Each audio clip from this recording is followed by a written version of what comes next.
Ladies and gentlemen, we bring you breaking news. We just received word from the Prime Minister's office communication that Mark Carney has officially called off trade talks with the United States, which means 50% tariffs are set to hit Canada in a matter of minutes.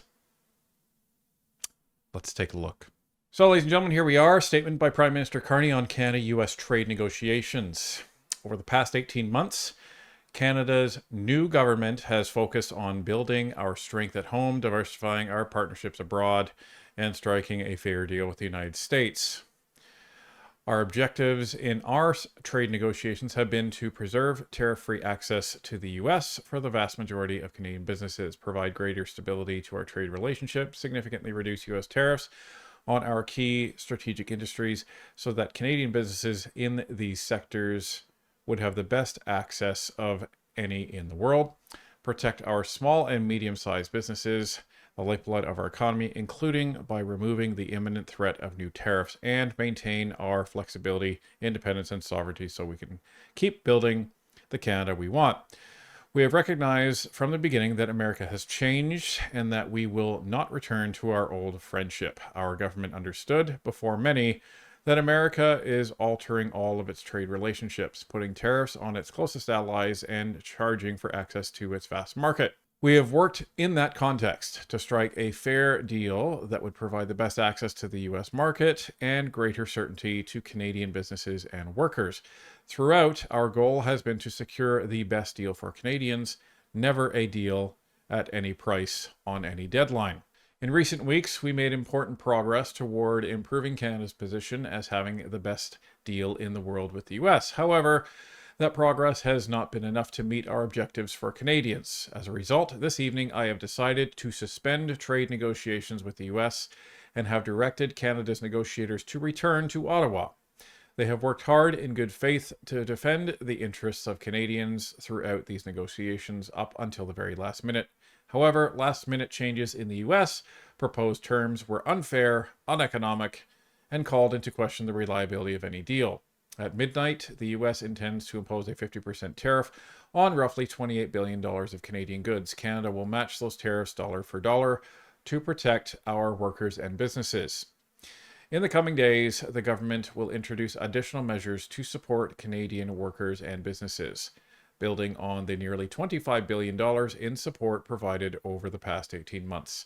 These actions complement Canada's core economic strategy. From day one, we have been focused on building our strength at home and diversifying our partnerships abroad. That strategy is working. We are advancing nearly $500 billion in major infrastructure projects. In parallel, we are unlocking new export markets with Canadian businesses. Our existing free trade deals already provide Canada with preferential access to 1.5 billion consumers, and we are on track to double that market access by the end of this year. Canadian economic growth is accelerating, and we are on course to have the second fastest growth in the G7 over the next 2 years. Notice he didn't say economy, he didn't say GDP, he just said growth. Our economy is creating jobs at 4 times the rate in the United States. He likes using that as well. Our exports to non-US markets are on track to double over the next decade. Foreign direct investment in Canada is at its highest level in 2 decades, running at twice the rate of our nearest G7 competitor. Canada now ranks as the most attractive country in the world for infrastructure investment. Canada has what the world wants, and we will not allow any nation to determine our nature. We will set our own course to keep building Canada strong for all. Okay, folks, so it'll be interesting to see what happens. Whenever there's any sort of breakdown in negotiating at the negotiating table, it's usually a combination of both sides. So I expect the Donald Trump side and the US side has something to do with it, but I also expect that the Canadian side had something to do with it as well. And sometimes what the Canadian side had to do with it was setting expectations of capitulating for the last year and a half. That could have led to this moment. Anyway, here we are. Mark Carney could not get a deal done with Donald Trump, despite the fact that that was his election promise. And even the deal that they were talking about would have been problematic. So Could this have had something to do with the auto tariffs being at 15%? Maybe, because if they had accepted 15%, would have fallen apart in Canada in terms of these plant closures. So now, instead of that, we have a 50% tariff on all kinds of goods across the country. And Mark Carney is saying that he's going to match that dollar for dollar. So which means things are going to get a lot more expensive in Canada in those sectors, folks, just so everybody understands what's happening. And then Mark Carney goes on to try to convince everybody that everything's great, that we have access to 1.5 billion consumers. Well, that hasn't changed much, has it, Mr. Carney?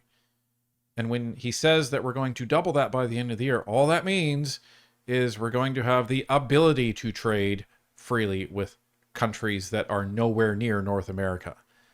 And if companies want to access those trade agreements, they're going to have to spend a lot of money to move away from the United States and all of the domestic trade that's in North America and ship it overseas and send it to these foreign markets. That is not easy for businesses who are not in that position already. It's great for businesses that already have relationships in those regions. So those businesses, they will like that. They will make more money. Will that money come back to Canada? I guess we'll see. But this is the problem. He also goes on to say that we'll have the second fastest growth. Not second fastest growing economy in the G7, the second fastest growth. Growth of what? So there's one thing we've learned about Mark Carney and the Liberals. They love choosing specific language so they can change it later. And they've been using the same vernacular for the last year. Second fastest growing economy in the G7. That's all of a sudden changed to second fastest growth. Of what? They also say we have, the largest foreign direct investment. Well, that's because everybody is buying bonds in this country and everybody is shorting our dollar. That's a problem. That doesn't actually reflect that we have a really strong economy, because why would people be shorting our dollar if that was the case? Now we come to the end where he says that we're going to be bailing out a whole bunch of businesses. Well, ladies and gentlemen, that is going to cost us money. That is going to push the amount of money that we're borrowing against our national credit card even higher. So, ladies and gentlemen, we also have breaking news from the United States. So this is fascinating. So, as I said, this is there's always two sides to the story at the negotiating table. So this is what the Americans are saying. Quote, tonight, Canada declined to finalize the trade deal under the terms agreed to earlier this week, despite the U.S. offer to Canada to receive the best treatment of any major exporter to our market. New demands and walkbacks of other commitments by Canada have upended the careful balance reached in the past few days, U.S. Trade Representative Jameson Greer said in a statement read to reporters on a press call shortly before midnight. Canadian Prime Minister Mark Carney responded, quote, last-minute changes in the U.S. proposed terms were unfair, uneconomic, and called into question the reliability of any deal, which I just read to you. Greer said the U.S. offer was forward-looking and included a historic economic and national security partnership.